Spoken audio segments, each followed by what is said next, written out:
influencing him with these Cuban rhythms. In the documentary, you hear Dizzy say that he's been in love with Cuban rhythms and music since 1938, where he saw them at the Savoy Ballroom.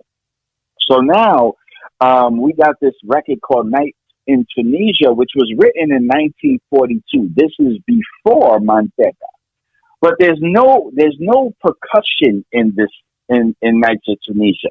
There is a bass line that in 1944. Now, by the way, many people have done the covers of Nights in Tunisia. So, 1944, Sarah Vaughan does a version of Nights. She's the first time it's recorded in 1944 by her and Dizzy Gillespie. Now, when you listen to that, it is the typical jazz riffs, right? The doom, doom, doom, doom, doom, typical, real slow. 1946, Dizzy does a version, and he puts in this flavor with this bass line that reminds me of Manteca, right? So it's after Manteca that we start to hear these rhythms with these, with this music, and then we get into the 60s with funk. And the funk musicians, so we got the 50s musicians who want to incorporate that sound.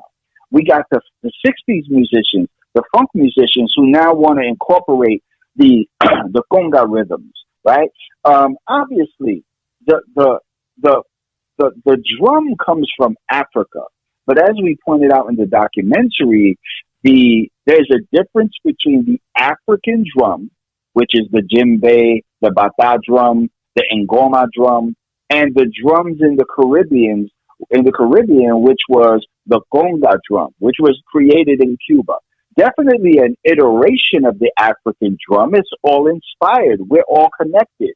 But when we start to see these rhythms that are being played in these funk bands, these guys are inspired by people like Tito Puente, by people like Machito and his Afro-Cubans.